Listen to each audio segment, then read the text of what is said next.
हद तक कि कम से कम लीगल बैटल तो लड़नी पड़ेगी और उसमें आप वक्त का कंफर्म नहीं कर सकते कि वक्त कितना लगेगा।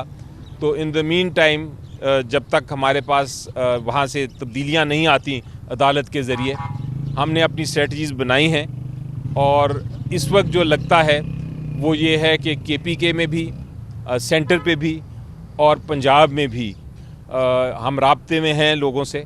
वहाँ हम हुकूमतें बनाने में कामयाब हो जाएंगे इंशाल्लाह।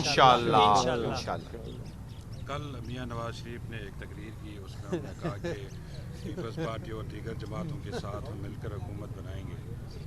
आप क्या कहेंगे इस पर? देखें, जहाँ तक जो हक है, सबसे पहले जमहूरियत में पार्लियामेंट्री डेमोक्रेसी है हमारी, जो हक है जिस पार्टी का सबसे पहले हुकूमत बनाने का, और आइन भी ये कहता है, वो हक होता है जो सबसे बड़ी पार्टी हो, जिसको मैंडेट सबसे बड़ा मिला हो। तो इस वक्त फ़िलहाल हमारी नज़र में और ये हकीकत भी है कि हर जो नेशनल असम्बली है और KPK असम्बली है और पंजाब असम्बली है, वहाँ जो मेजॉरिटी है, सबसे बड़ी जो जमात है वो PTI है। जिस तरह सिंध में अगर पीपल्स पार्टी है तो उनका हक है कि वो अपनी पहले पार्टी बनाने की कोशिश करें, हुकूमत बनाने की कोशिश करें, वो सबसे बड़ी पार्टी है वहाँ की। इसी तरह हमारा हक है कि हम पहले बनाएं। वो ठीक है, नवाज शरीफ साहब अपनी स्टेटमेंट दे रहे हैं, उनका भी हक है कोशिश करने का, बाकी जमातों का भी हक है। यही जमहूरियत का प्रोसेस है।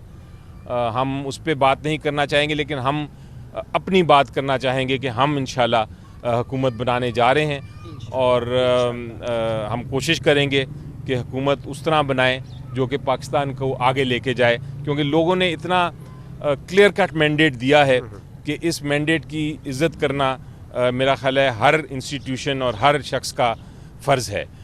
और यही पैगाम मैं देना चाहूँगा और यही लोग हम मुझे भी कह रहे हैं। व्हाट्सएप देखें, सोशल मीडिया देखें, आप इलेक्ट्रॉनिक मीडिया देखें, आप लोगों से, आवाम से बात करें, सब ये कह रहे हैं कि हमने अपना काम कर दिया है, हमने अब मैंडेट दिया, अब हमारी मैंडेट को इज़्ज़त दी जाए ताकि कौम आगे तरक्की कर सके। बहुत मुश्किल आगे वक्त है। अब हम इस जो सियासी बुरहान था उसे में गुज़र चुके हैं। इलेक्शन का इंतज़ार था, इलेक्शन में हमने देखना था कि लोग किसको वोट करते हैं, लोगों ने वोट कर दिया है। अब हम आगे की तरफ देखते हैं इंशाल्लाह। PTI के जो हिमायत याफ्ता थे वो आज़ाद हैसियत में खड़े हैं, तो इससे पहले भी खान साहब से जब बातचीत हुई थी तो उसने कहा था कि दो ऑप्शन हैं, या तो जो है वो MWM के साथ या फिर जो शरानी ग्रुप है उसके साथ जो है वो हमारा जा सकते हैं हमारे उम्मीदवार। तो इस वक्त क्या स्ट्रेटजी बनाई जा रही है, क्योंकि इस वक्त तो आज़ाद हैसियत में है आप लोग? देखिए जी, ये बहुत आपका अहम सवाल है। एक चीज़ वाज़े हो जानी चाहिए कि जिसको इलेक्शन कमीशन ऑफ पाकिस्तान कह रही है कि ये इंडिपेंडेंट कैंडिडेट हैं, आज़ाद उम्मीदवार हैं, असल में वो उस तरह आज़ाद उम्मीदवार नहीं है जिस तरह इलेक्शन कमीशन कह रही है या एक इम्प्रेशन दिया जा रहा है। वो आज़ाद उम्मीदवार जो टोटली आज़ाद होता है, वो अपनी जब नॉमिनेशन फॉर्म फाइल करता है तो वो ये कहता है कि मैं आज़ाद हूँ, मैं किसी भी पॉलिटिकल पार्टी, किसी भी सियासी जमात से मुंसलिक नहीं हूँ। जो PTI के कैंडिडेट्स हैं, सारों के सार जितने उन्हें भी फाइल किया है, जो जीते हैं इलेक्शन, उन्होंने एफिडेविट दिया हुआ है और नॉमिनेशन पेपर में बाकायदा कहा है कि हम PTI से मुंसलिक हैं। इसलिए अगर वो PTI से मुंसलिक हैं तो वो उनके पास सिंबल नहीं है, ये दुरुस्त है, उस हद तक वो आज़ाद थे। लेकिन अब वो सिंबल का मामला ख़त्म हो गया है, इलेक्शन का रिज़ल्ट आ गया है, अब वो PTI के ही कैंडिडेट्स हैं और पार्लियामेंट में वो PTI के ही कैंडिडेट समझे जाएंगे। अगर किसी ने कोशिश की ये कहने की कि वो PTI को नहीं ज्वाइन कर सकते, अगर किसी ने ये कोशिश की तो वो गैर आइनी हरकत करेगा और कानून के ख़िलाफ़ वो एक्शन लेने की कोशिश करेगा। हमारे पास फिर एक ही ऑप्शन होगी और वो ऑप्शन होगी कि हम भी अदालत के पास जाएंगे और उनके अगर एक्शन को ऐसा लिया गया तो उसको चैलेंज करेंगे। लेकिन कानूनी पोजीशन ये है कि लोगों ने PTI को वोट दिया है, इमरान खान साहब को वोट दिया है। जो कैंडिडेट इलेक्ट हुआ है PTI के प्लेटफॉर्म पे, वो PTI का कैंडिडेट है। वो पार्लियामेंट में भी और प्रोविंशियल असम्बलीज़ में भी PTI के ही कैंडिडेट रहेंगे। और अगर हमें ज़रूरत पड़ी किसी और पॉलिटिकल पार्टी से बात करने की, चाहे वो छोटी जमात हो चाहे ना हो, अगर उसकी ज़रूरत पड़ी तो हम करेंगे। आपको याद है जब सिंबल केस का लाइव कवरेज हो रही थी तो आपको याद है कि ये एक सवाल उठा था, तो अदालत ने ऑब्जर्वेशन दी थी उस वक्त सुप्रीम कोर्ट ने, और ये कहा था कि जनाब हमारे मुताबिक तो ये सिंबल लेने का ये मतलब नहीं है कि आप पार्लियामेंट में अपने कैंडिडेट्स नहीं फील्ड कर सकते। उसका सिर्फ ये मतलब है कि आपका एक कॉमन सिंबल नहीं होगा, आपके जो कैंडिडेट्स हैं वो मुख्तलिफ सिंबल्स पे लड़ेंगे।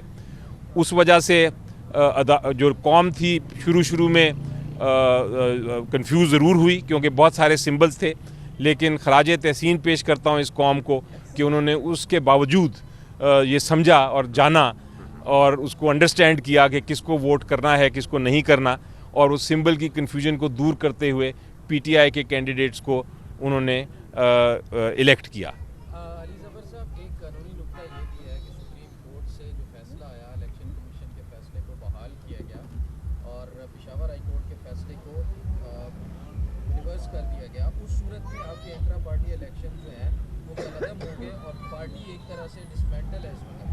दूसरा नुक्ता ये है कि आपके एक वकील है सलमान अकरम राजा साहब, उन्होंने सुप्रीम कोर्ट में दरख्वास्त इसी नुक्ते पर दायर की थी कि पीटीआई के कैंडिडेट जो आज़ाद हैं उनको पीटीआई का ही तस्वुर किया जाए और इलेक्शन कमीशन को हिदायत जारी की जाए, वो भी खारिज हो चुकी है।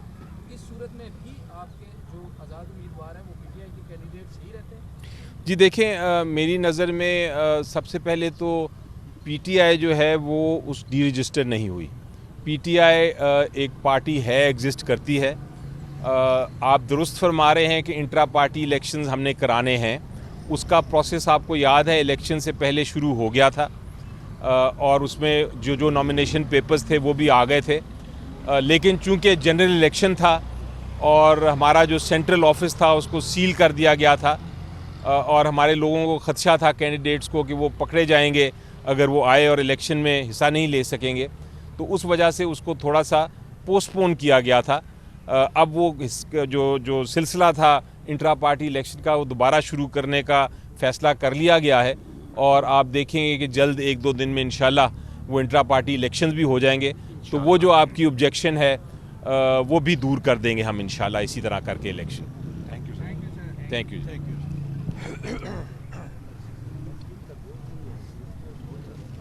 समा का उधर जाएगा।